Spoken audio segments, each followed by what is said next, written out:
So the Philadelphia Guild of Handweavers would like to welcome fellow member Vera Nakonechny. I knew I would mess it up, and I've been practicing. Nakonechny, yes, and her daughter Daria. I did better with that. As our speakers tonight, and Daria is going to introduce her mother, and then we have a fabulous show waiting for you. So Daria and Vera, you're on. Thank you. Thanks for the introduction, and thank you for the opportunity to be here today. I have lived with this culture my whole life, so it might almost seem ordinary to me in one way, but I am nonetheless very proud to be here to introduce all of you to what has been a very long and powerful story in my family's narrative for the last 50 plus years. And if you would allow me to share a little bit about my mother's journey as an artist, I think that would be interesting to see where she started and where we are today, and how that the show that we'll see in a little bit came to fruition. So Vera's parents were displaced from their beloved Ukraine as a result of World War II. They eventually made their way to Brazil, where Vera spent most of her childhood. Growing up, she was always drawn to all sorts of handiwork, especially enjoying embroidery. And as she learned new techniques and grew her talent, her mother suggested that she learn the Nizinka technique, Niz, as it's known in English. It's unusual in that it is embroidered from the reverse side of the fabric, and it is exclusive to the area of Ukraine that my grandmother was from. And that was the moment that this journey began. Taking her mother's words to heart, Vera began to search for anyone that would be able to teach her how to embroider Niz. And from there, she began recreating embroidery designs from other regions of Ukraine and seeking the guidance of older women who were more knowledgeable in this area.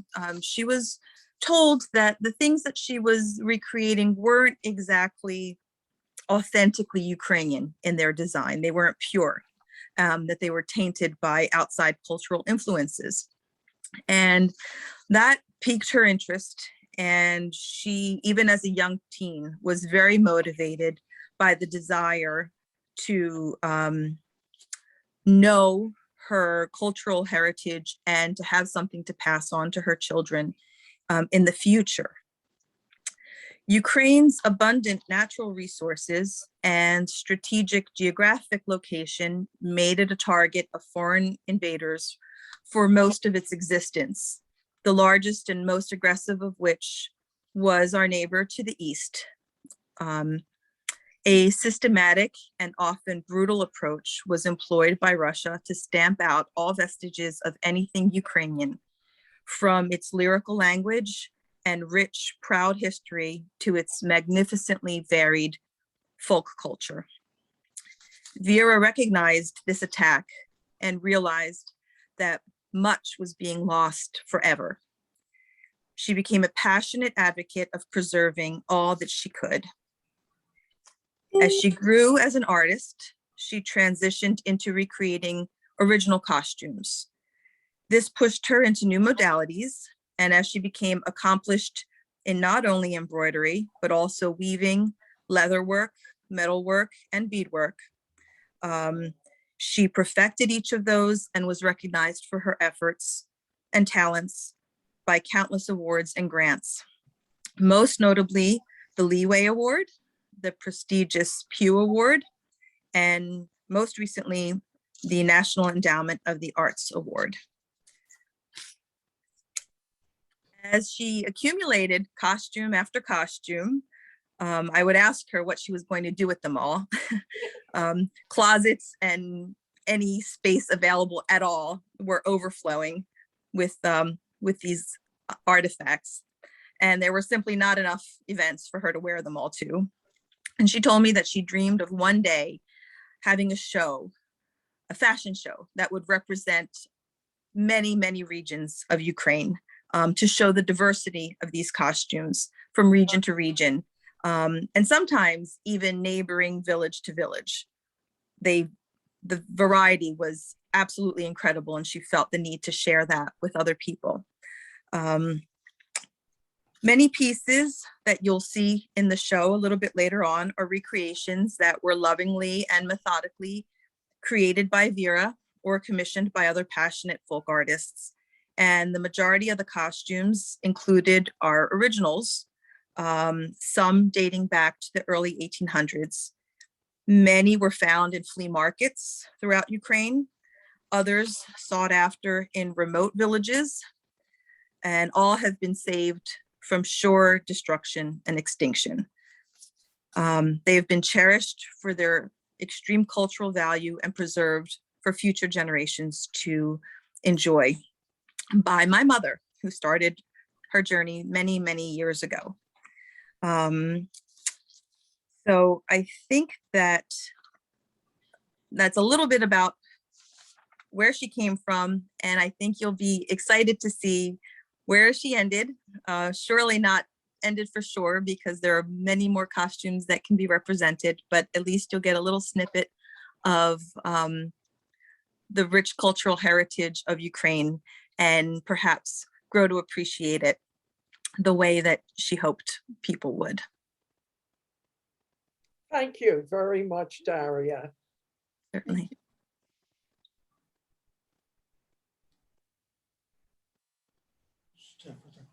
Now what we're going to do is we're going to show a 4-minute movie.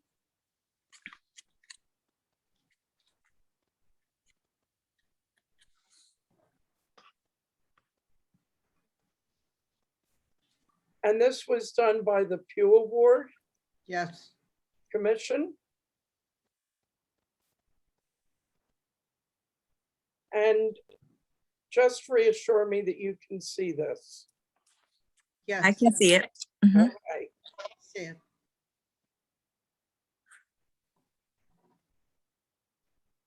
I don't hear anything though. Yeah, here we go. We'll start over. Because from region to region. Thank you.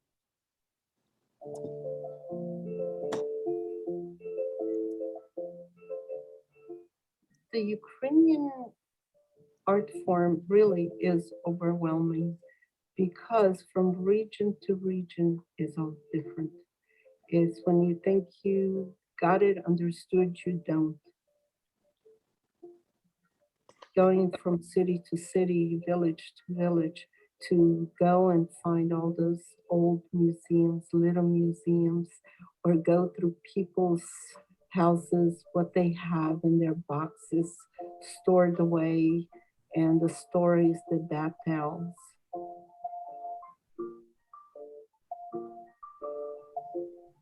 I see it being lost, and I almost feel like the gatekeeper that I gotta learn. Not easy.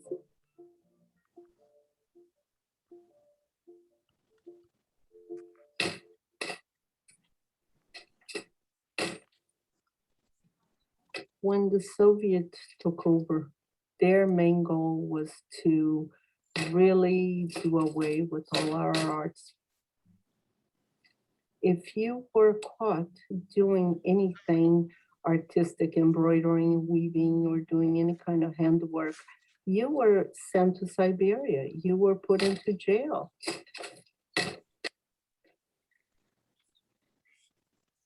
My mom, at the age of 15, her and her sister were taken away from home to the labor camps during World War II. And my father also was taken and captured in Germany and stayed in prison for a while.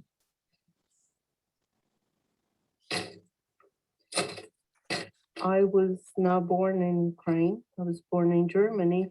From there, we moved on to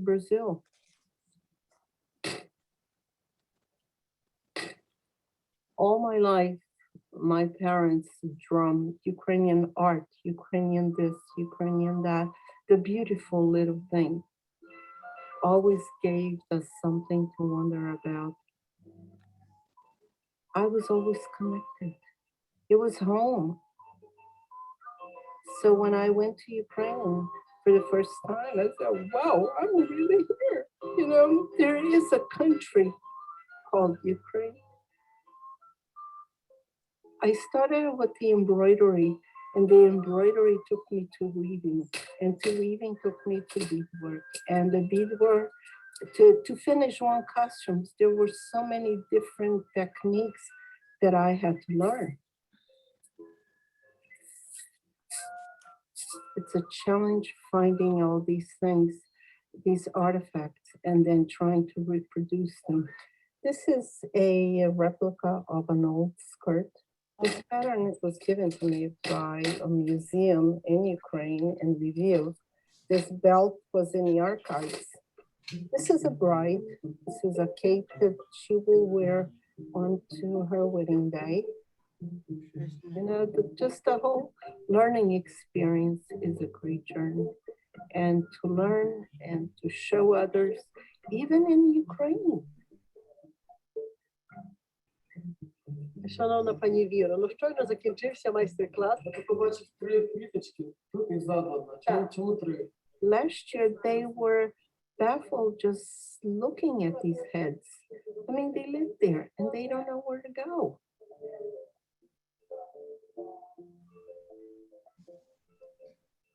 The Hutzul region is beautiful, the mountains, the valleys, all the rivers, but the colors and their art.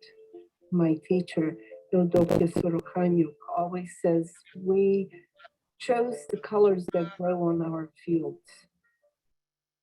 Magnificent. It's a great, great feeling to be able to give it back and to learn. It keeps my culture alive.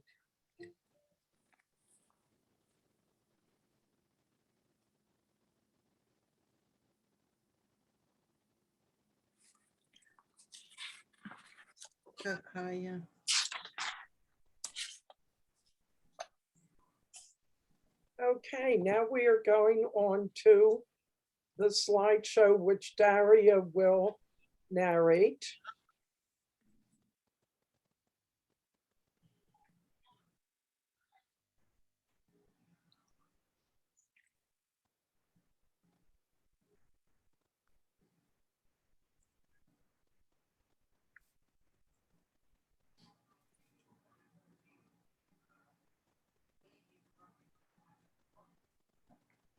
And can everyone see that? Yes, I can. Okay, good.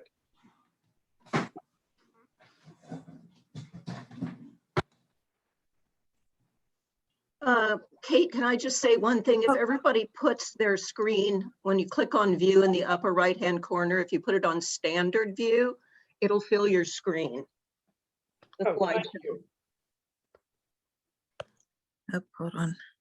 Okay, Daria, you're on. Okay, I'm on. This is a photograph of Eldokia Sorokhanuk, who my mother just mentioned in that little video. She was her teacher of everything Hutzul, embroidery, weaving, hair braiding, metalwork, leatherwork, beadwork, everything from the region, which has a really extremely rich folk heritage. And she was a longtime mentor of my mother's, and just a dear woman who I know my mother misses terribly and cherishes the time that she did have with her.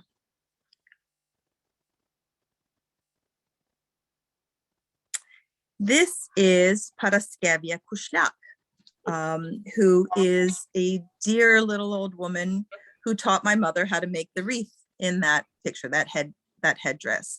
That is comprised of thousands of goose feathers. And Mrs. Kushlak taught my mother the process of assembling those little flowers out of the feathers and assembling them into the wreath that you see and that you'll see a little bit later on today. It's absolutely magnificent. She was the last person who knew how to make that wreath, that feather wreath in her village. And that village is the only place in Ukraine that makes those kind of wreaths. So when she passed, that rich piece of history would have been lost had my mother not recognized the need to learn how to make that and preserve it for future generations. This is a photograph from one of my mother's shows featuring the traditional greeting of most Ukrainian festive events. And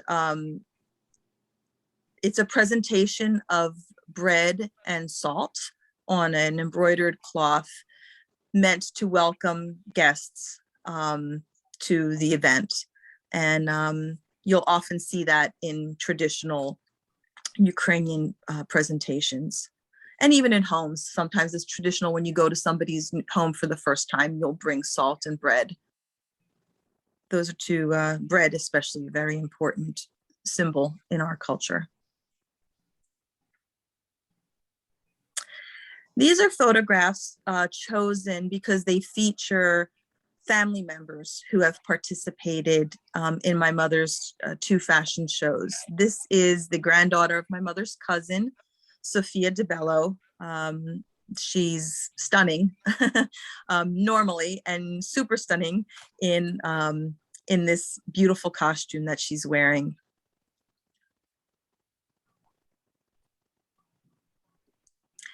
I have a little bit of a preference for this handsome young man because he is one of my sons.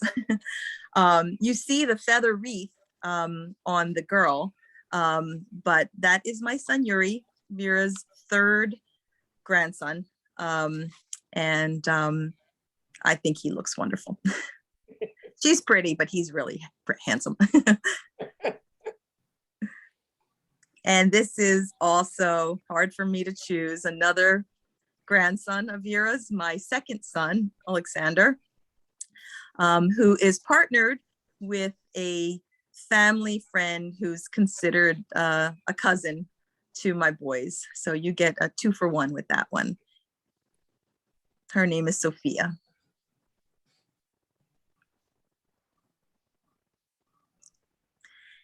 And that is our dear Valentina, my mother's only granddaughter, who flew in specially to be a part of this show as a surprise for my mom. It was such a special moment to have her part of this along with her cousins. And I think it's especially memorable as Valentina has moved on from us to go live with angels where she belongs. I think it makes that moment even more special for her to be a part of that day.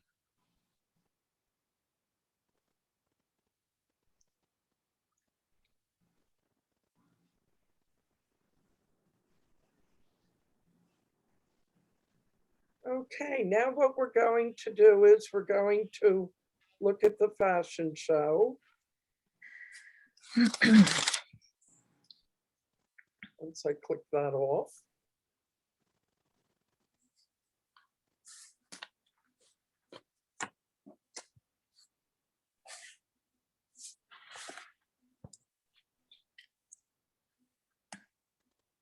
Are you all set, Daria? I think I am. Here we go. Fasten your seatbelts. This is quite a show. All right, so this first costume is a wedding costume, a bride's wedding costume from the Kyiv Oblast. Oblasts are sort of like provinces, states. The Kyiv Oblast in the Pereyaslav district of Ukraine.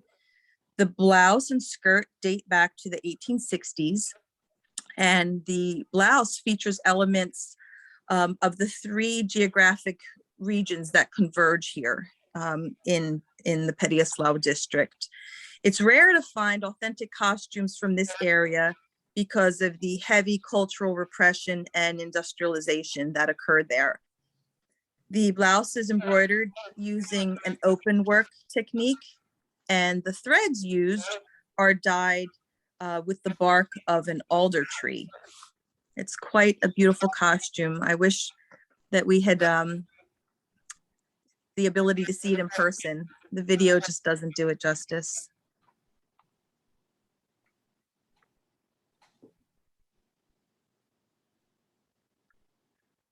I believe the models, you'll see them walking, so you'll see a little bit of the front and back. Whoops, That's okay. there we go. I think one thing you'll notice is the great variety in folk costumes. They really just are so magnificent all on their own, and it's amazing that even areas close to each other are completely different from each other.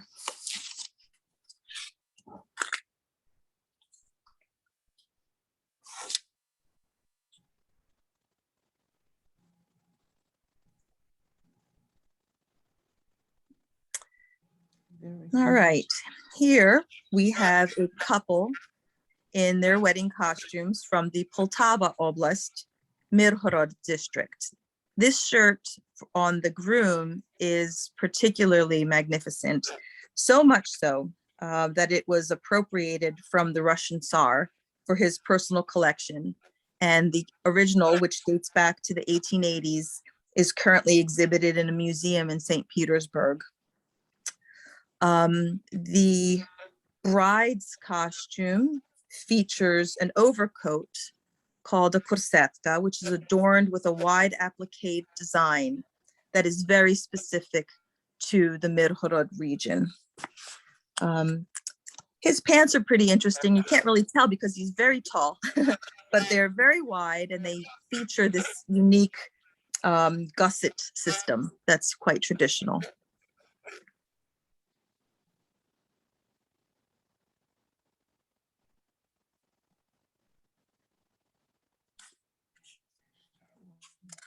Her wreath, you can't really see it, but it features pom-poms primarily, and I believe ostrich feathers, right, Mom? Yeah. Yeah.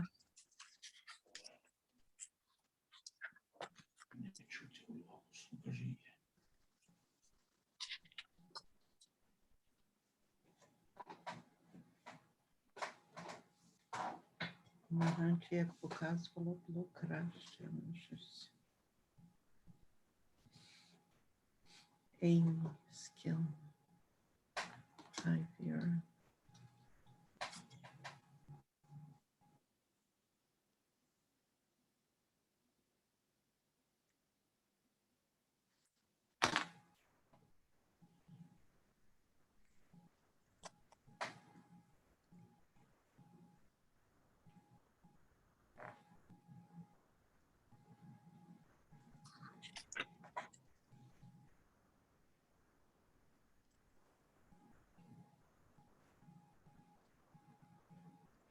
All right, here we have a woman's festive costume from the Chernihiv Oblast. I'm getting a lot of feedback. Are you hearing me okay? Yes, Okay. From the Chernihiv Oblast, Horodnyansky district. What's unique about this costume is that the skirt that she's wearing is a full piece. Generally, those skirts are two pieces or one, and or just like two pieces, excuse me. And having that full piece is exclusive to this area of Ukraine. And what's interesting about this particular skirt is that the original, it was cut into two pieces, and the daughters of the original owner each took a piece for themselves. And with much effort, both pieces were sought out and acquired and reunited into one original, piece that you see here, as it should have been. This style of blouse is also interesting in that it's quite an archaic form. And at the end of the 19th century, researchers at that point were worried that this form of dress was disappearing. It's quite impressive that, we still have it today. The red part of the blouse that you see is called a platinka. And that was woven on little sticks separate from the blouse and added to it later.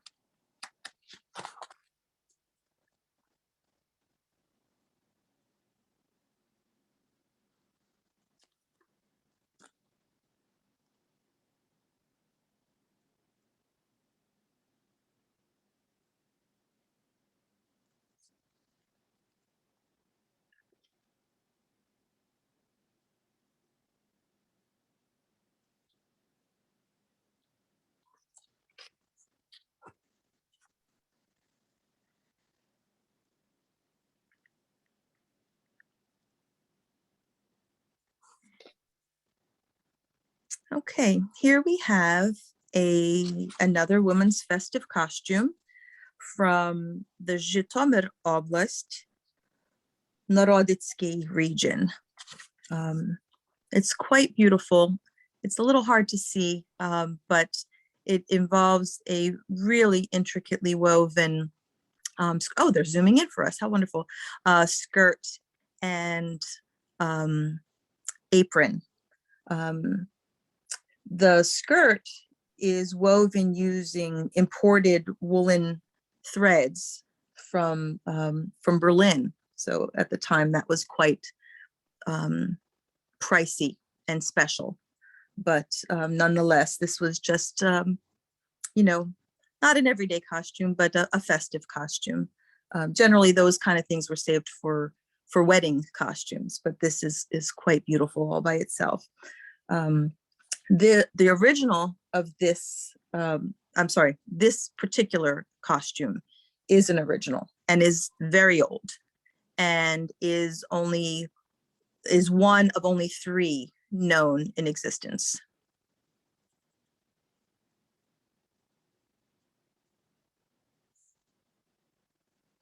As a side note, the famous Ukrainian poetess Lesya Ukrainka spent much of her childhood in this region.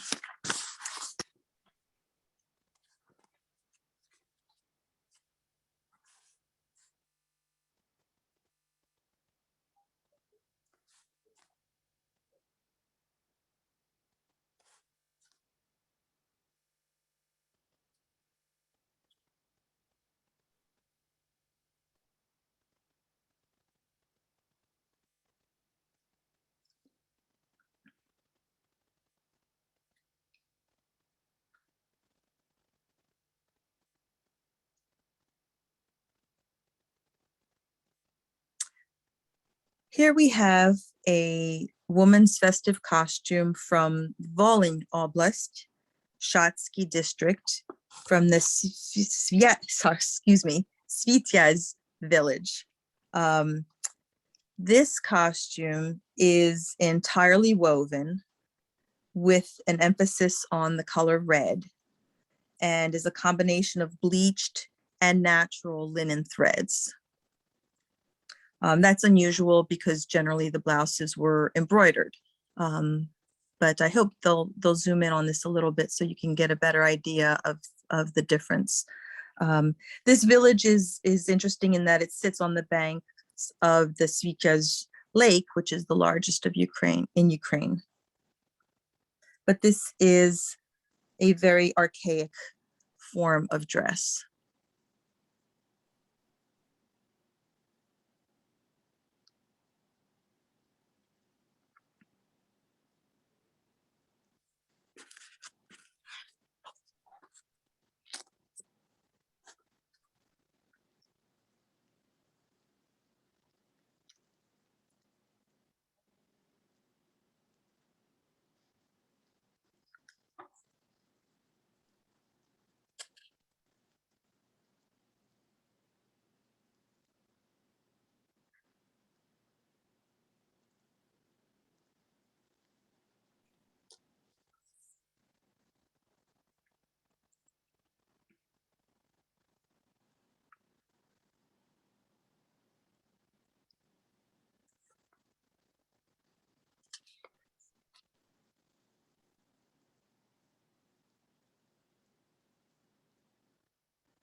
Okay.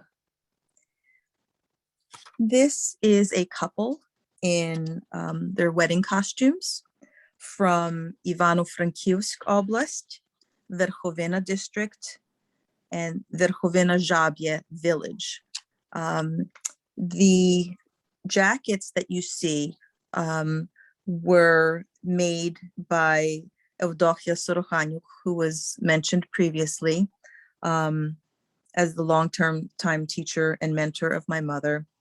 And I think have the most sentimental value of any piece that my mother has in her collection.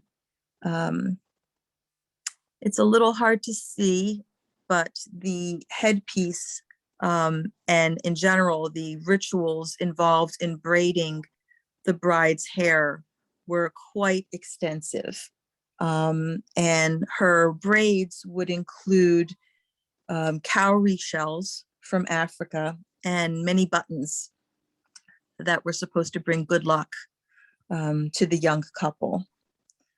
The groom's costume also includes some special elements, including that hat. And again, I'll point out my handsome son, Alexander.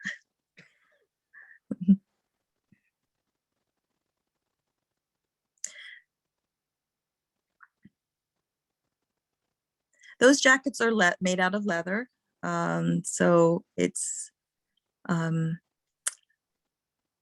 it involves a tremendous amount of work to decorate them. Barantoye ram, right? Sheep's skin.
Here we have another couple in their wedding costumes from the Rivne Oblast, Sarnensky region.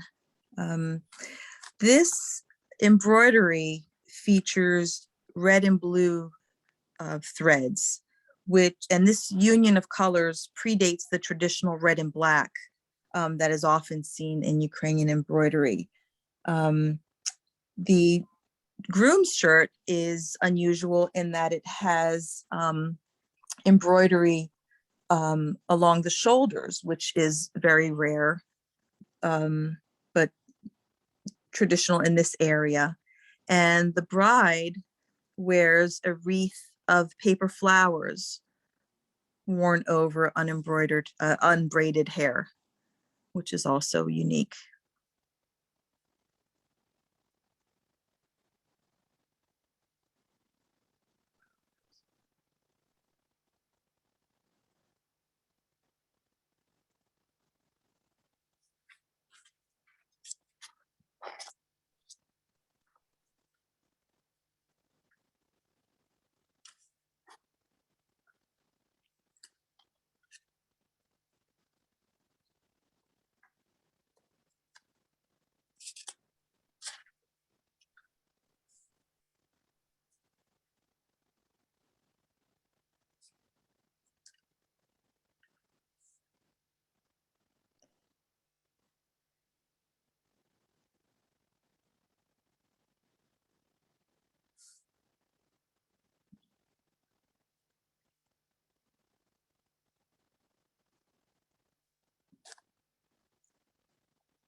This beautiful costume is a woman's festive costume from the Volyn Oblast, Ratnyv region.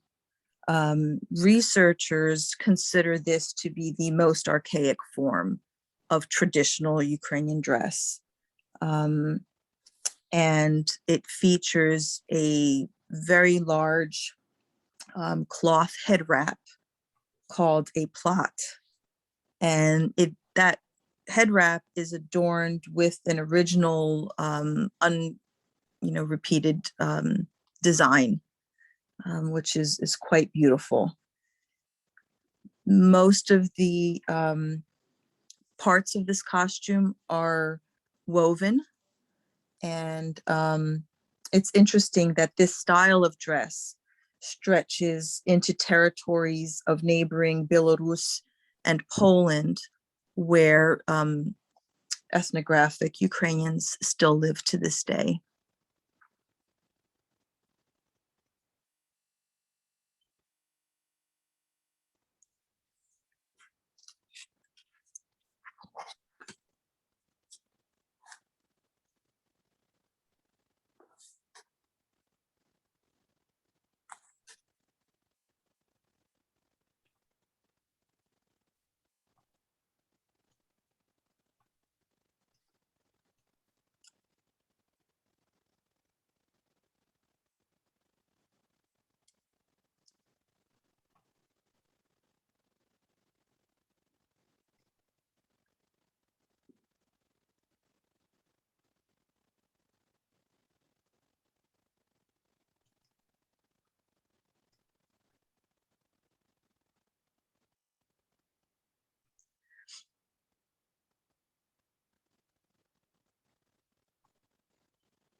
Okay, here we see a bride's wedding costume from the Ivano-Frankivsk Oblast, Snyatin region, Pidvysoke village.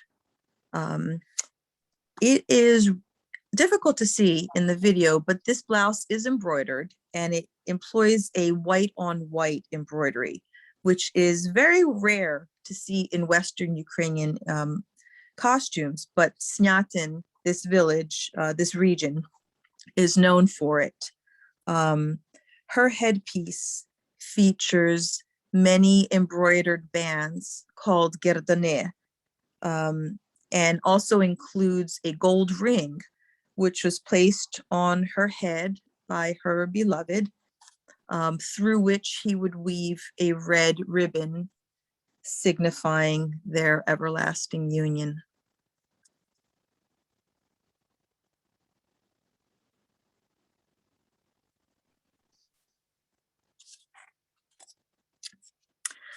I see that there are some questions being posted, but I can't access them. I don't know if that's something we can do later or if you prefer. Daria, it's Sarah. We can, if you want, I'm not sure if you want questions asked now during the pauses or if you want them asked at the end. I can take care of the chat for you at the end. Thank you. I think it might be best at the end, since my mother is more knowledgeable on what I assume are the more detail-oriented questions. Okay, then I'll unless she'd like to jump in now.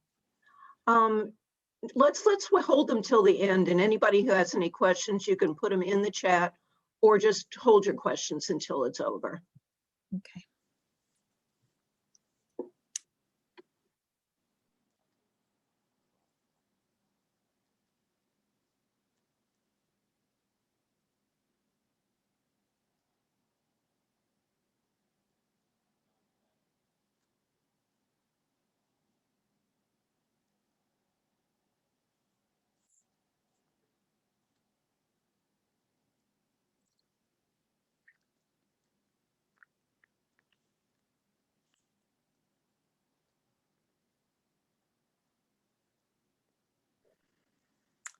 Okay, here we have a couple in wedding costumes from Ivano-Frankivsk Oblast, Kolomea region, Veliki Kluchiov village. That is the wreath that we spoke of earlier with the feathers. That wreath includes approximately 1,000 white goose feathers. And by tradition, those feathers needed to be pure white because it was thought if they weren't, the bride would suffer from headaches. The construction of that headpiece was entrusted to an older, respected woman of the village with the most highest moral standing. This particular village, the wreath is exclusive to this one village. It's just magnificent. The bride also carries that white cloth over her shoulders called a rantuch, and she wears that to church on the day of her wedding and then wears it for the rest of her life in some capacity. As a side note, my children were involved in harvesting those goose feathers. Many, many, many hours worth of gathering feathers and always trying to pick the best ones for the wreath.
This is a woman's festive costume from Lemkoland, Komansha village. This ethnographically Ukrainian region falls within the borders of current-day Poland, and it is rare to find originals of costumes from this area because of the aggressive stance towards Ukrainians in this area. The skirt and apron are pleated, which is also exclusive to this region. The woman wears a very wide beaded necklace called a kryza or a krivulka. I don't know, it must be about 6 inches, maybe even more wide. It's quite beautiful. Probably more, I'd say maybe 8.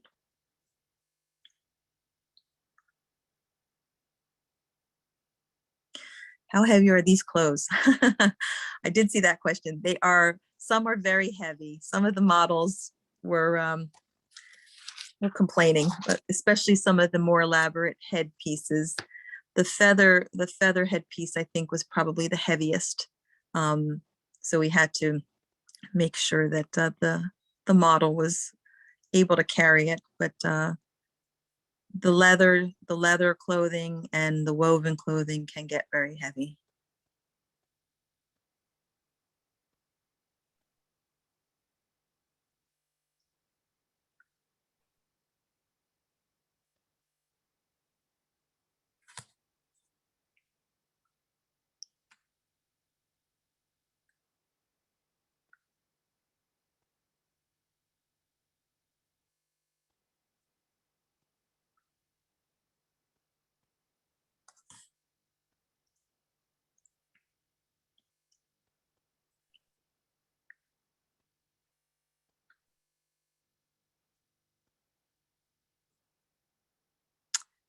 This is a bride's wedding costume from Cherkasy Oblast, Chornobayov region, Zhovnine village. The headdress of this bride is comprised of 3 parts. First, her head is wrapped in a silk kerchief, then elaborately embroidered bands is placed over that. And then lastly, the pom-pom wreath that you see that includes ostrich feathers. This is an archaic form of dress. Her blouse is embroidered with white threads and uses like a cutwork technique. The design is like a never-ending kind of infinity design.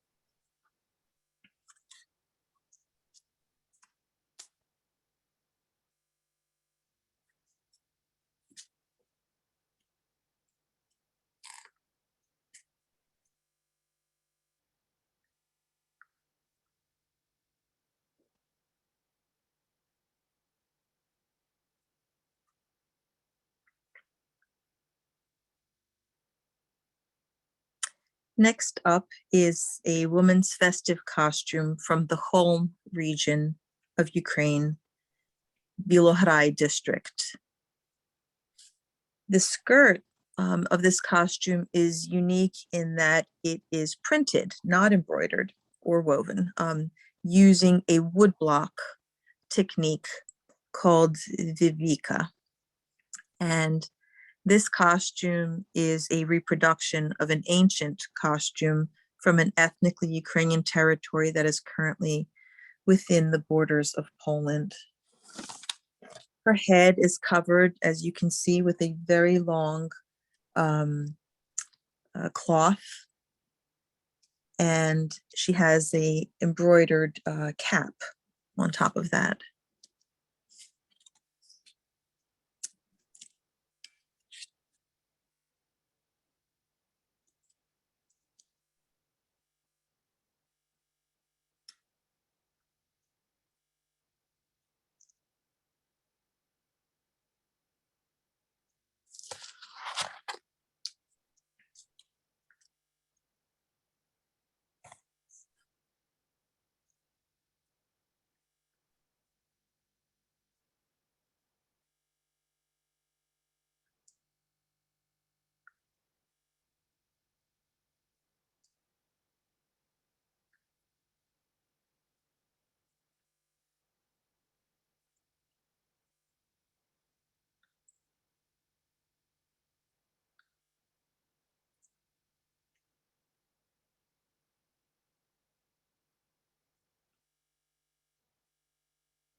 This is a bride's wedding costume from the Chernivtsi Oblast, Zastavny district in Bukovina, the area called Bukovina.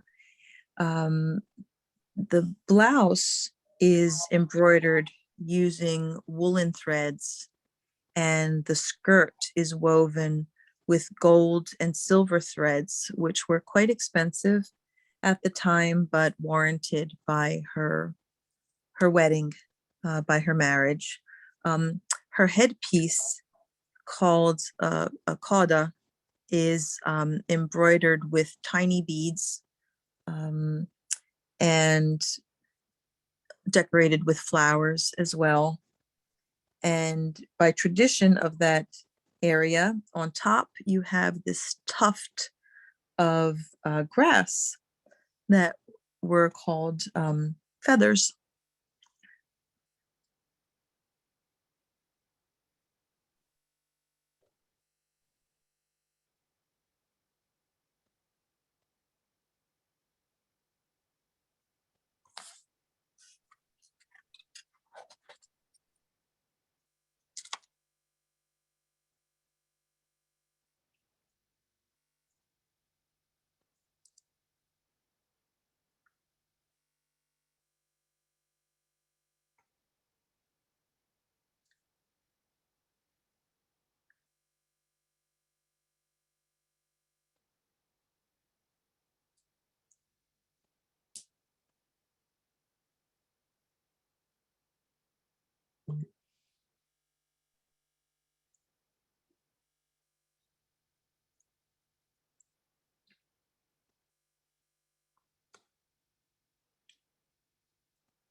Next up are a couple in wedding costumes from Ivano-Frankivsk Oblast, Horodenka district. These costumes, oops, hold on, did I skip one?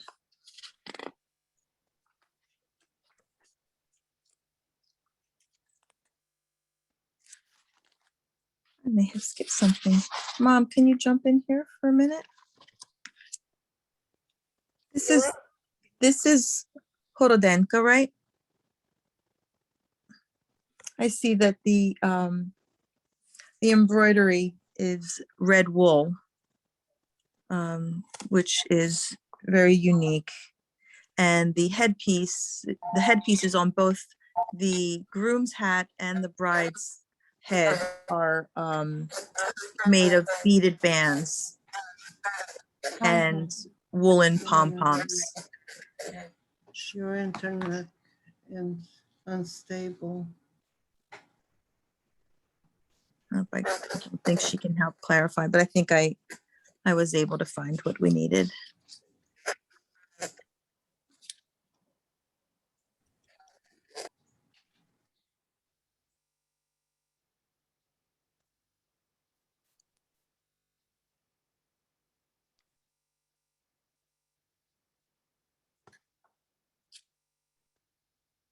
I love that wide belt that he's wearing, the woven band, the woven belt. It's lovely.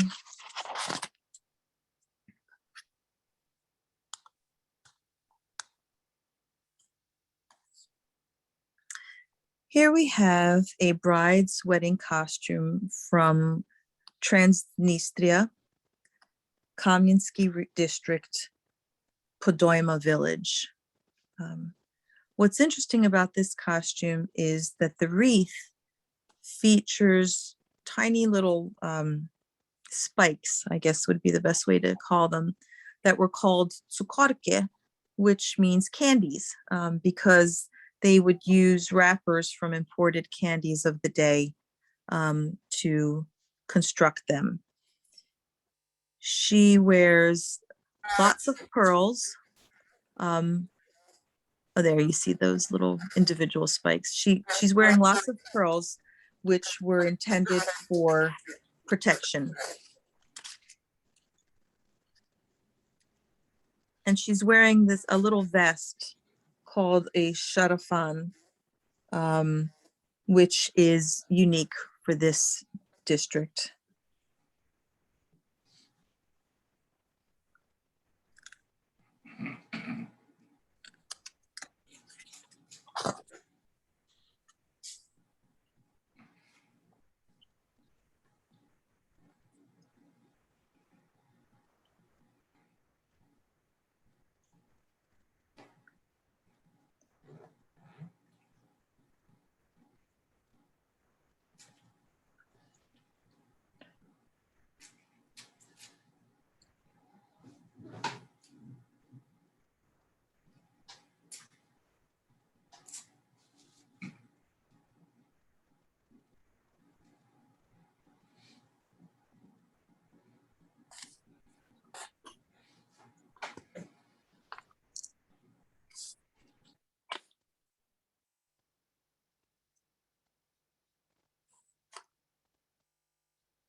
Here we have a couple in wedding costumes from Ivano-Frankivsk Oblast, Kosyov District, Babin Village.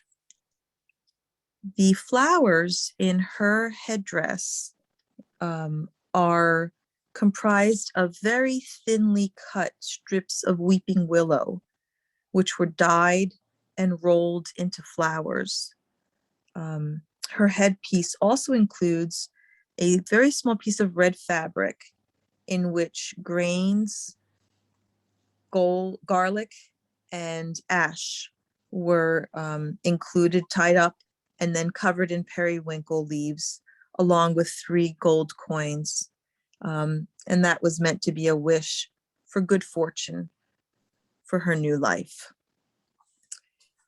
The blouse and shirt also employ the niz technique that I mentioned earlier from being where my grandmother was from.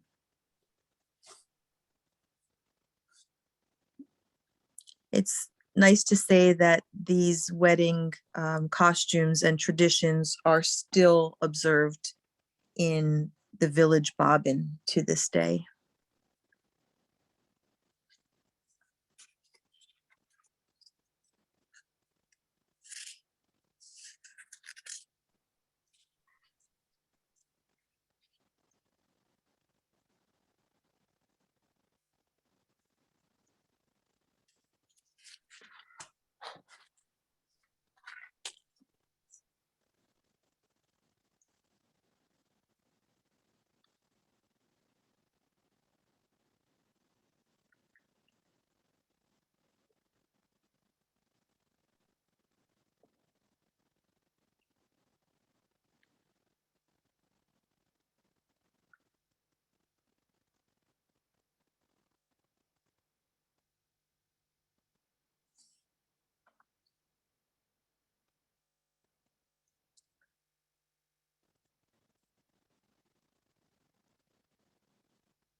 Here we see a couple in wedding costumes from the Ternopil Oblast, Borshchiv District, Okope Village.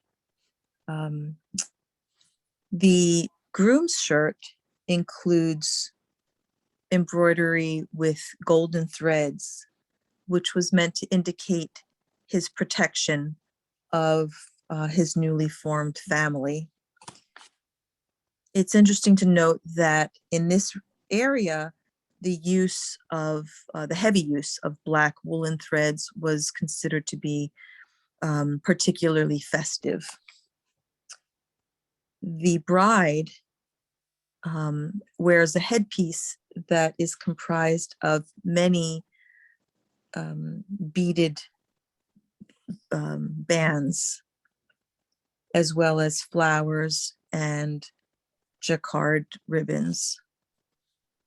She also wears a necklaces of blown glass, which at that time were very expensive and hard to find, but also indicated, besides the festivity of her marriage, a social status.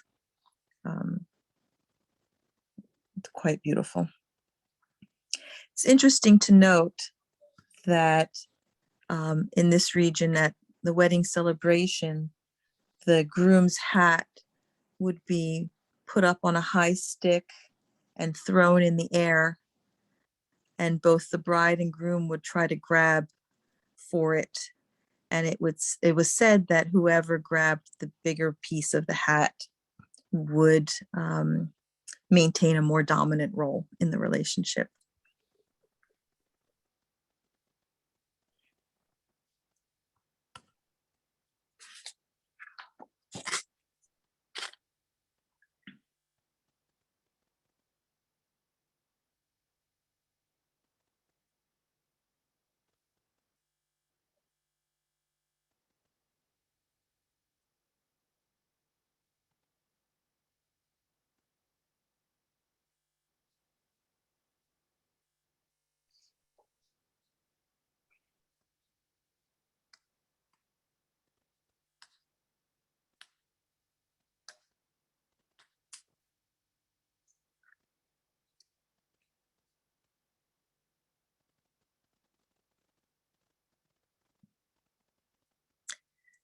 And I believe that is the end of the presentation of costumes. Now we have the parade of all the costumes, Yeah, which is you'll see them just all. Mhm. amazing in magnitude. Yeah, you really can see the variety when they're all together.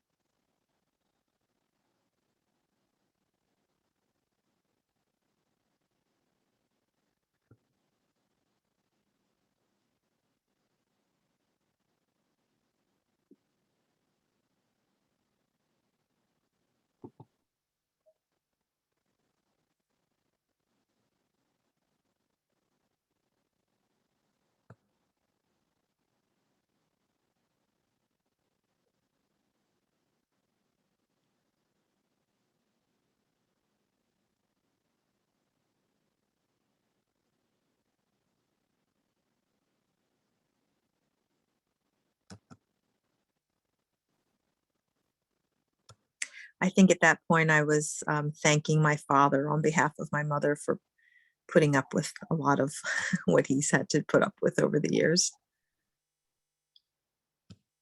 There we go. Mm.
Some of the people that walked through that parade, the ones who were wearing black dresses, were part of an earlier part of the show, featuring this gentleman, Ihor Perverchuk, who is knowledgeable in various head wraps. So those models were being demonstrated on, featuring the different head wraps that were featured in the show.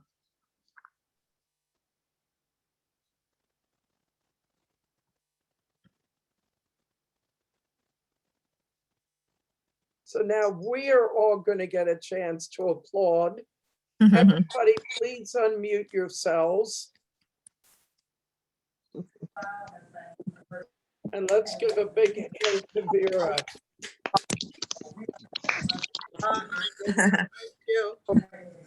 And Vera, I'm going to spotlight you now, and I know you have things you want to say. Uh, oh my gosh. Number one, I'm having a hard time hearing everybody. It's very, but anyway, I just want to say thank you. Thank you to Kate. Thank you for all the work you did. Thank you for the guild for sponsoring this. And also, thank you, Daria. And all my family and friends and everyone that participated. Thank you. I just want to call out so that we have among our, my guests, Amy Stillman, and unfortunately she's not here, Lisa Rush. Whoops, Vera, unmute yourself. Can you hear me now? After all what I said, you couldn't hear Oh, it? no, just the last sentence. Oh, okay. Yes, we can hear you now. Just wanted to say thank you because they were instrumental in me getting the award, the national award. And there are so many people, Sally Van Water, there also helped me with a lot of the grants that I had received. How do you say thank you to everyone and not, don't want to offend anyone by skipping them over? And I just want to say thank you to all my family that came, to share this time with me. And thank you. And also wanted to acknowledge, oh gosh, when your brain goes out to lunch, it's Perevertnyuk, the young guy that came from Ukraine, Ihor Perevertnyuk. He came to dress and he did a lot of the headdress dressing. And also Irena Kurchinska, who was the curator of this show. And basically, I'm kind of like lost for words. I had it all written down, but guess what? They ain't coming it all out. But I just want to say thank you. Thank you. And I hope everyone enjoyed it. This piece of, it's my tradition and I love sharing with everyone. So you would be able to see how much goes into it and to preserve, and I'm not the only one that's working on this, to preserve and continue teaching.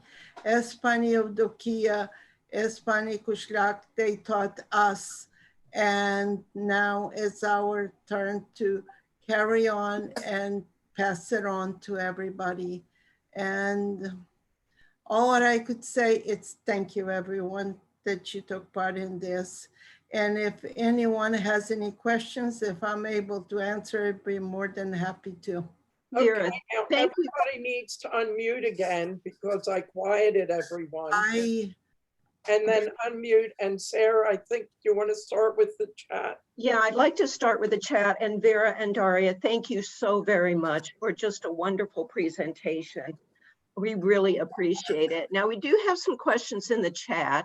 First of all, I'm not going to read all the compliments because there are too many, but just trust me, you got quite a few. So one thing, Christine Petrescu says, greeting guests with bread and salt is a tradition in Romania as well. And I'm just wondering myself, what is the symbolism of the bread and the salt? It's just a welcoming, people. Many times when I went to the mountain region, they made a really big piece of bread, baked a piece of bread, and then they welcomed the guests, they welcomed the people, and then they broke it out in pieces and they walk among everybody and everybody shared the same bread. It's just a welcoming gesture. Doesn't mean anything like, may you always have plenty to eat and may there always be That's in your life. if I can intervene, that is what in Romania this is looked at. It's a celebration of the of the grains, of the, you know, of the wealth of the people. And salt is also used as representing good versus evil. I mean, evil is sent away with salt in such a meaning. It's used, celebration of grains and celebrating good over evil. Yeah, okay, thank you, Christine. Thank Melissa says, is there symbolism or meaning in the colors, techniques, and what is being worn front and back and the I am, for some reason, I don't know if it's my internet or what, but I'm having a hard time understanding. I don't know whether you could understand me well, but I'm having a hard time understanding. So please forgive me on that. Well, I'm going to ask Melissa to actually repeat her question. Well, I was just wondering about the symbolism, and I think somebody else asked it too, in like can you understand me, in the headdresses? Because there seem to be a lot of ribbons in the back. Did they mean anything, or are they just decorative? I am so sorry. I didn't understand it. It's So okay, Vera. I think maybe the way to handle this is maybe if how about if I write this down between you and Daria and we put it out on the website or something? Yeah. That's an option. Okay, any other questions, Sarah? Yeah, there are, but if Vera can't hear, I'm wondering if Daria can answer some of these. I can hear it, but it's so muted that I cannot understand the word. Vera, we're getting a lot of feedback from you. You don't have your phone dialed into this as well, do you? Let me just take my telephone away. Daria, can you answer some of these questions since Vera can't hear? I'm so sorry. Didn't hear you. Yeah, now we've got it. It was your phone. Is it better? Yes.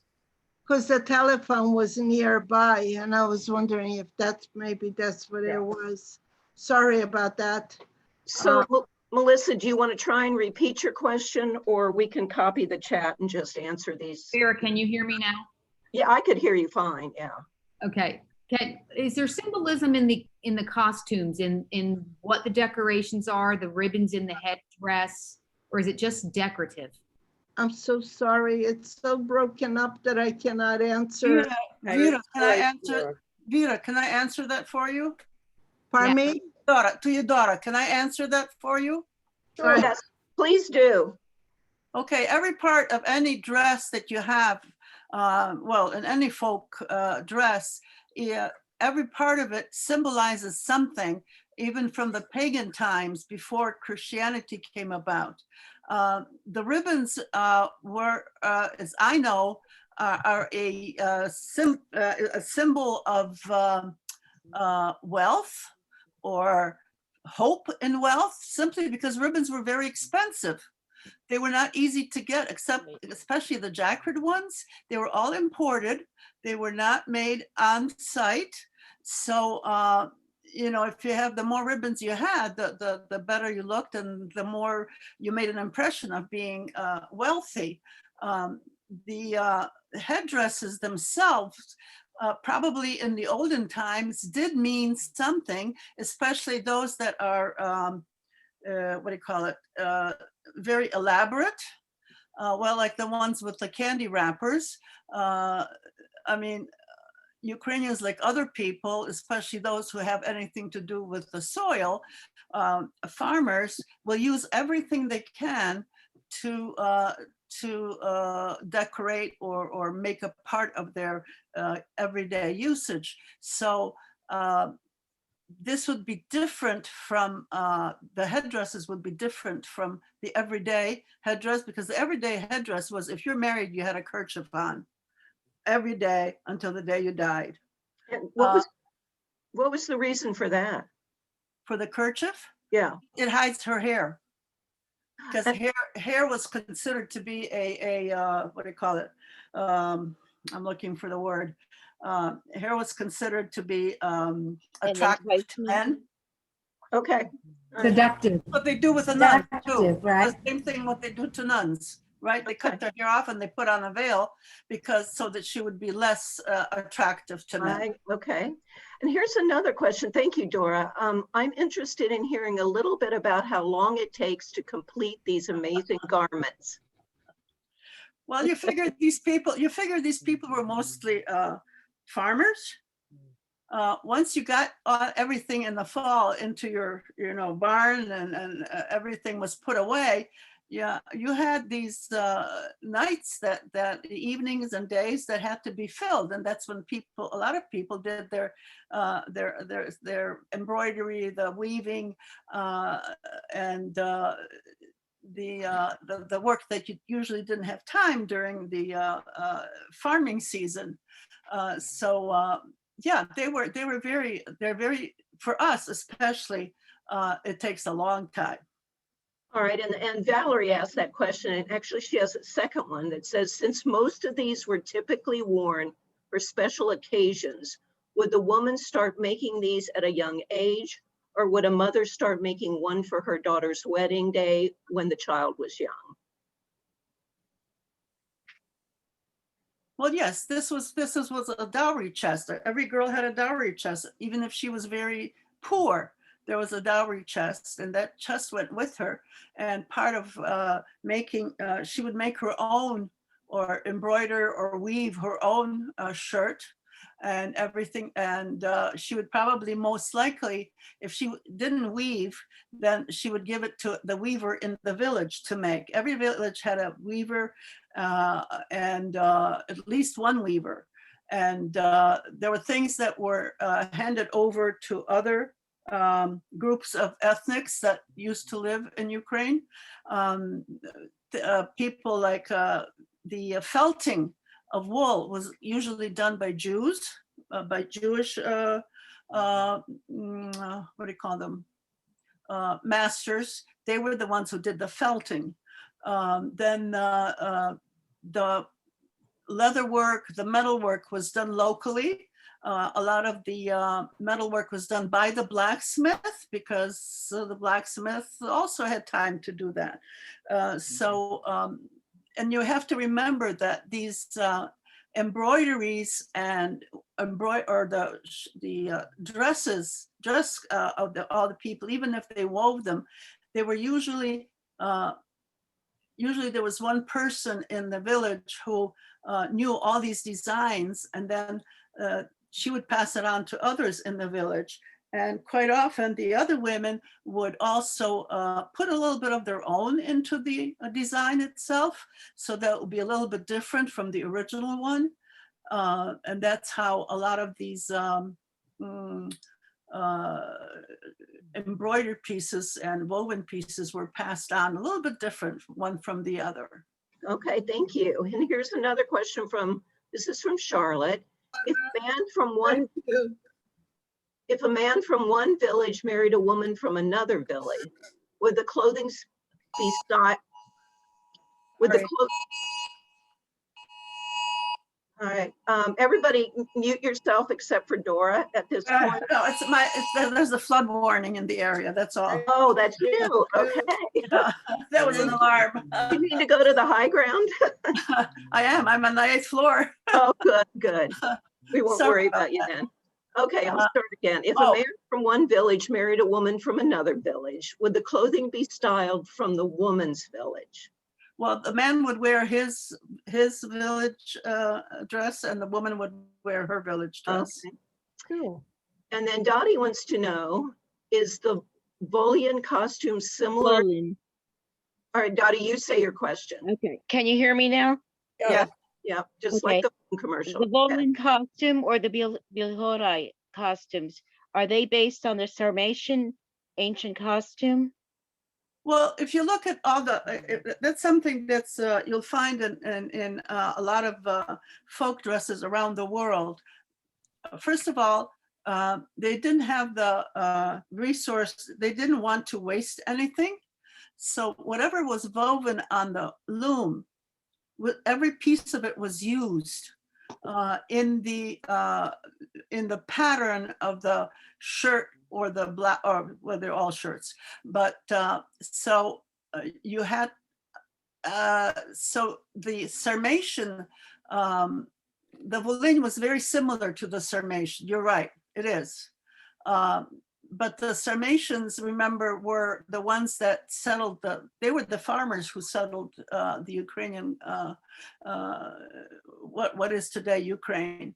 So it's just basically taking a cloth, the basic, let's say, pattern. There are a lot of patterns, but the basic cloth is you took a piece of cloth, you folded it in half, cut the neck, attached in the fold, you'd attach the sleeves, and you have a shirt. And that's basically the pattern.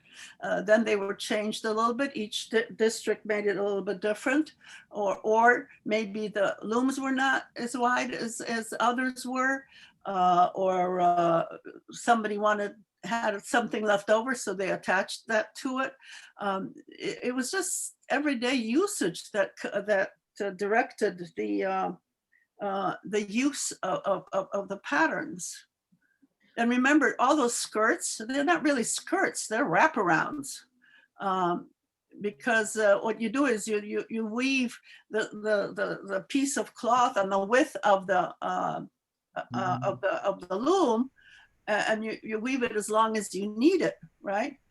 You might add a design to the beginning and end of it to make it one piece, but you still did it by the loom width and the length as much as you needed. The hutzul, front and back, they were done out of practicality because you had to climb mountains. I mean, you can't make small steps in a wraparound, right? Especially if it's long. So that's why they have a front and a back. And for every day, the hutzul women would not wear a front piece. They would only wear the back piece because it was easier to step and do whatever they needed on their property. Thank you. That's fascinating, really. And here's another one. This is from Sherry. I'd like to hear about the low shoes, not the boots, but the low shoes. But they're made of, in the mountains, they're made out of fur, out of leather, I'm sorry. They're made out of leather, and they don't have any inserts, so the foot can grab whatever it steps on. They're wrapped around there's a leather thong. The ankle? It's wrapped not only up to the ankle, but above the ankle, so it's nice and firm, so that it won't slip off. The ones that you saw from Volhynian, or yeah, I think it was from Volhynian, where it looked like a leather. It was a piece of leather, but usually they made it out of what is it called? The thing that grows in the marshes. Reeds? Reeds, right. They would wet the reeds and they would make shoes out of that. So that was that's the shoe that would be worn. Men usually, well, you saw most of the costume, the dresses had boots. Boots were prevalent, except for the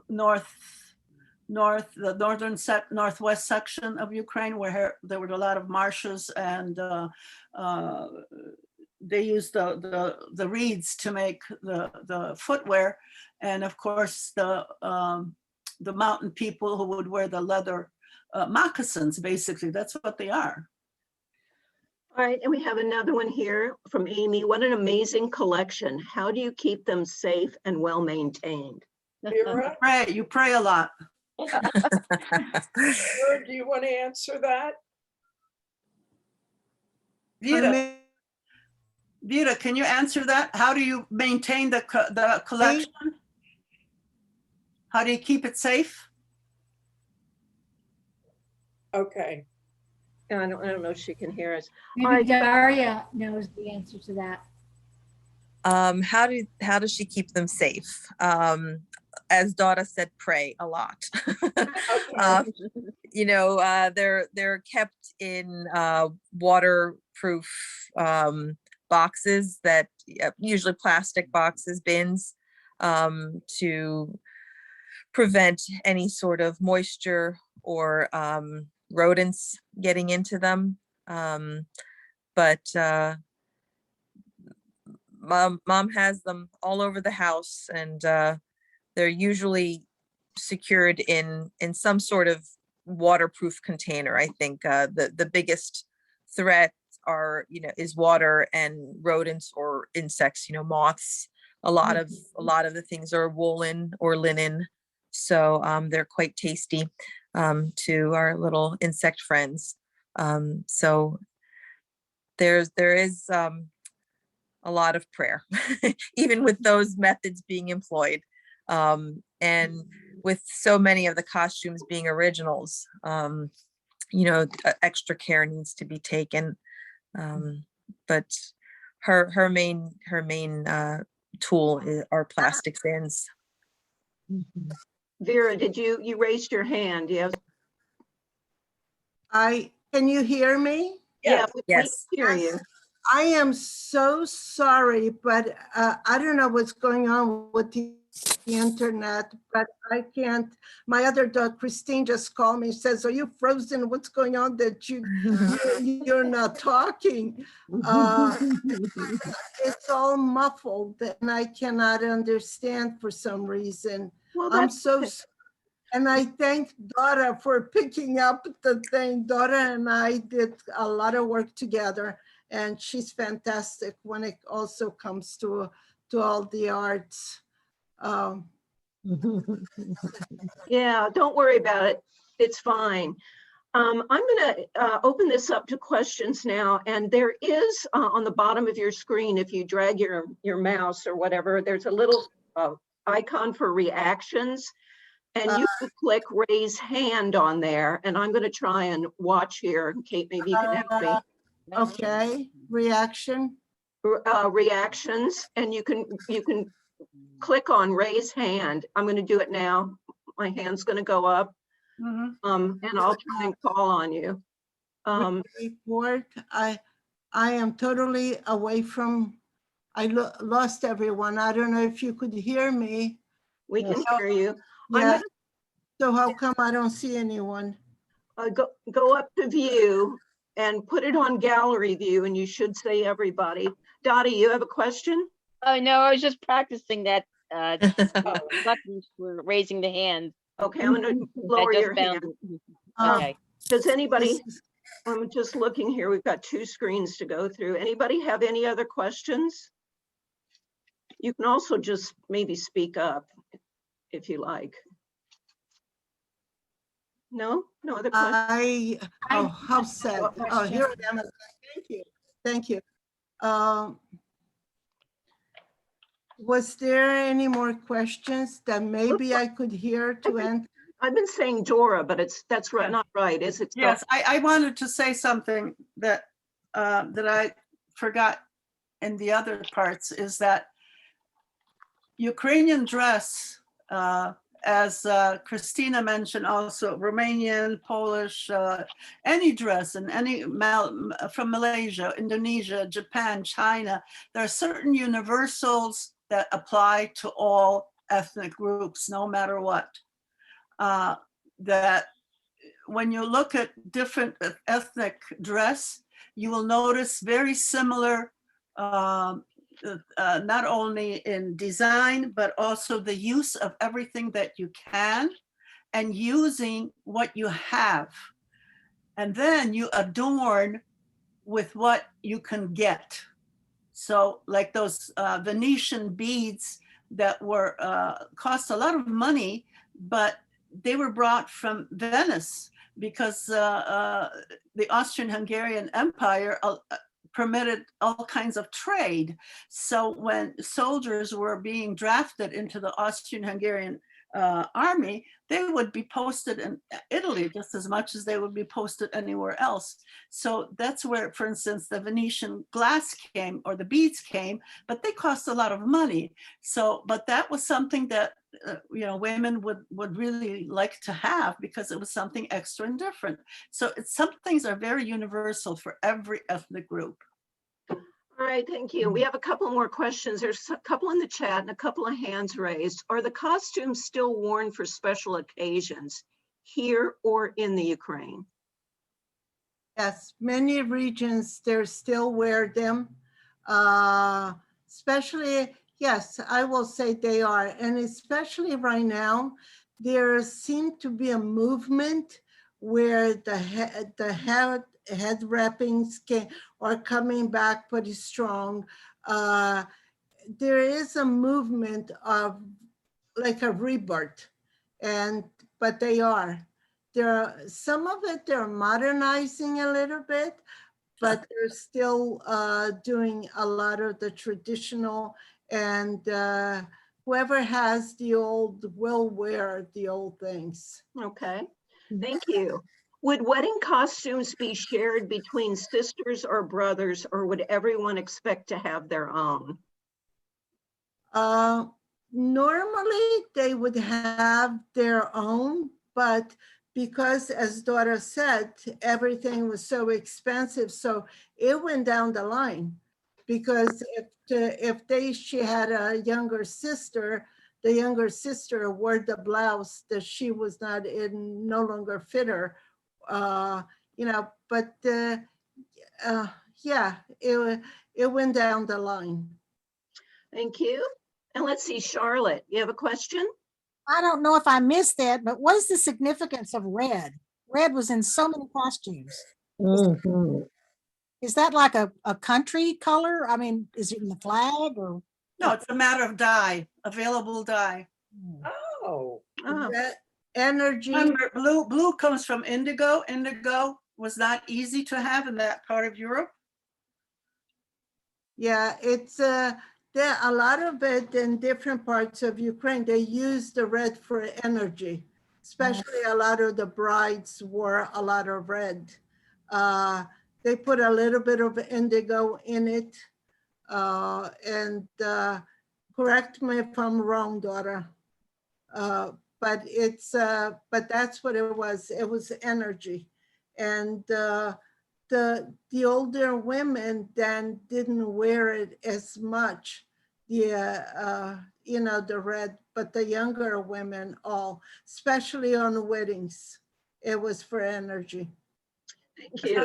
If I may interrupt with an anecdote concerning the color red and how important it is. You know, Ukrainian priests are married, and in my family, there are quite a few married priests. This goes back to the early 19th century. And there was a funeral in the village of one of my predecessors. And he had to leave the house for the funeral ceremony. And he asked his wife, give me an umbrella. I need, you know, it's raining, I need an umbrella. So she found her own, which was red, and she gave it to her husband. So he went to the funeral with a red umbrella.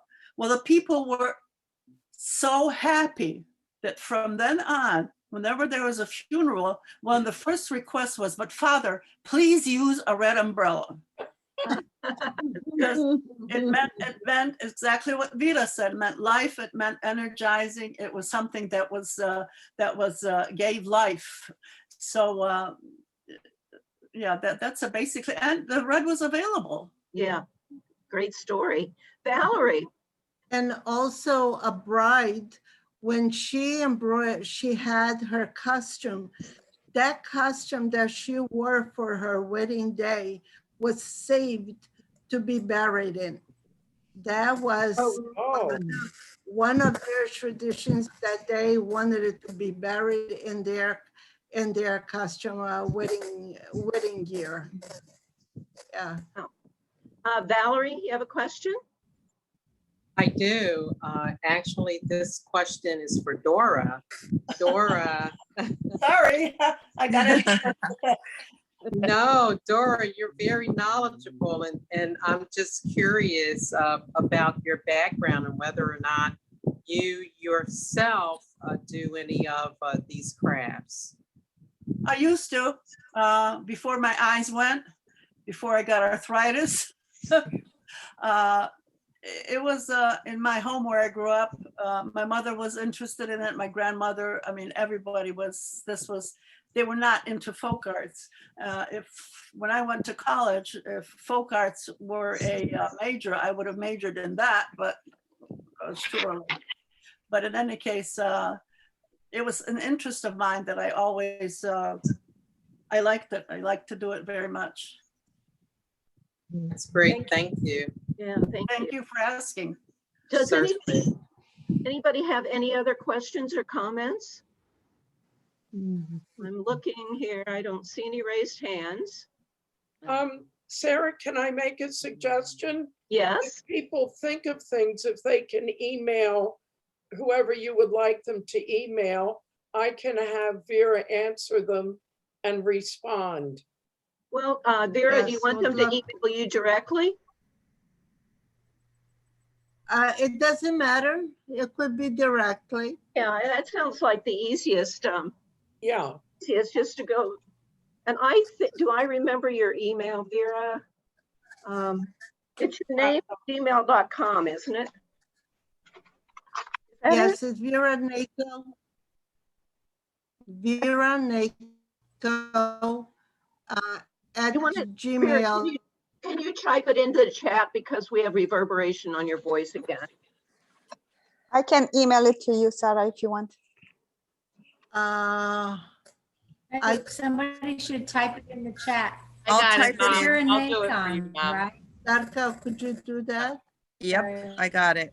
Okay, thank you. I don't know what happened to my internet. It's just, hi, Amy. How nice to see you. Amy, it's so nice to see you again. My goodness. I know, it's nice you to see you too, Dora. Great to see you, Vera and Daria. I'm Nice to loving see you. seeing all of you. Right. Great. This is great. Everybody got together again. And thank you all for coming. And thank you, Vera, Daria, Dora, and Kate. Hope I didn't miss anything. All right. Thank you. and one final round of applause. Bravo. Bravo. Go Vera. I tell you what, we can do Nice job. this, Thank you, Dora. Thank you. Because it's so, I don't know what's happening with the internet in here. But anyway, I just want to say thank you. I'm so sorry that I kind of wasn't able to answer everything. But here's Dora to say that. Pardon me, Sarah? It's fine. And you know what we can do? If your family and friends want to stay on and chat, I think it's an opportunity to be together. I think, Kate, we've got time on this Zoom, So right? we have unlimited time, so the rest of us can sign out. We can leave And and then family and friends can stay we can have a reunion. and have a reunion.